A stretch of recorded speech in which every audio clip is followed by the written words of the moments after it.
Bermuda triangle بحر اوقیانوس کے مغرب اور امریکہ کی ریاست فلوریڈا کے جنوب مشرقی جانب ہے۔ اس علاقے کی شکل مثلث ہے۔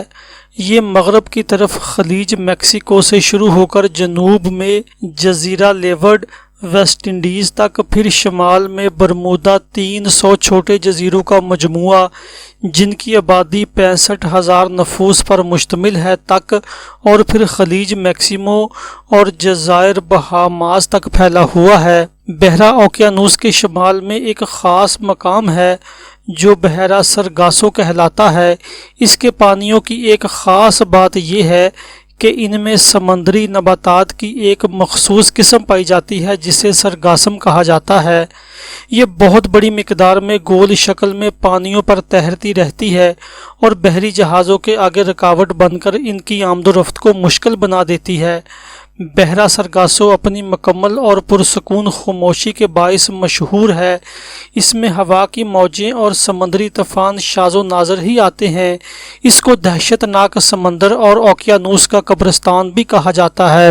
بعض تحقیقی رپورٹوں سے پتہ چلتا ہے کہ اس سمندر کی تہہ میں بہت سے بحری جہاز، کشتیاں اور آبدوزیں موجود ہیں جو مختلف زمانوں میں اس میں غرق آب ہوتی رہیں۔ 1850 عیسوی اس مخصوص جگہ یا اس کے قریب و جوار میں قریباً 50 بحری جہاز لاپتہ ہو گئے۔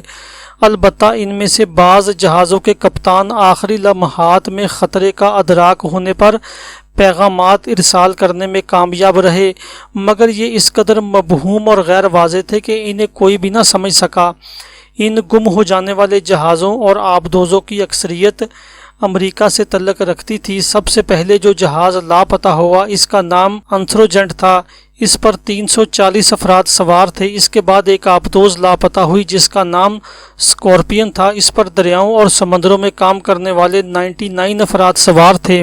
گمشدگی کا یہ سلسلہ بحیرہ اوقیانوس کی فضاؤں تک بھی جا پہنچا۔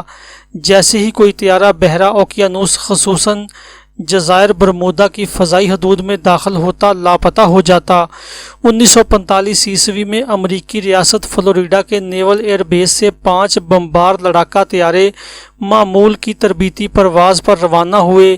یہ پانچوں طیارے ایک ساتھ مثلث شکل میں اڑان بھرتے جا رہے تھے اور ایک غرق شدہ بحری جہاز کے سطح سمندر پر تیرتے ہوئے ملبے کی طرف جانا چاہتے تھے۔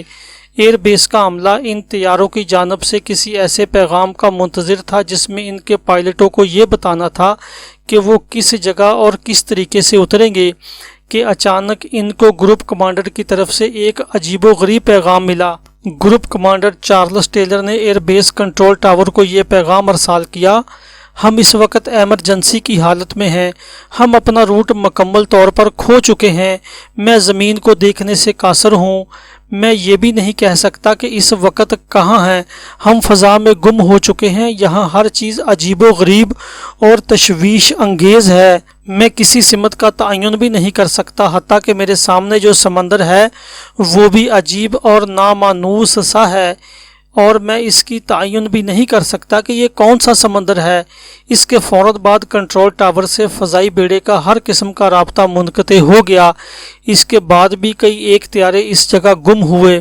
زلزلوں کا نظریہ اور مثلث برمودا پر وقوع پذیر ہونے والے حوادث سے اس کا تعلق اس نظریے کے مطابق کہ سمندر کی تہہ میں واقع ہونے والے زمینی زلزلوں اور جھٹکوں کے باعث سمندر کی موجوں میں شدید طوفانی اور ہنگامی نوعیت کی لہریں پیدا ہوتی ہیں جو بحری جہازوں کو ڈبو دیتی ہیں اور انہیں آنن فانن پوری قوت سے سمندر کی گہرائی کی طرف کھینچتی ہیں۔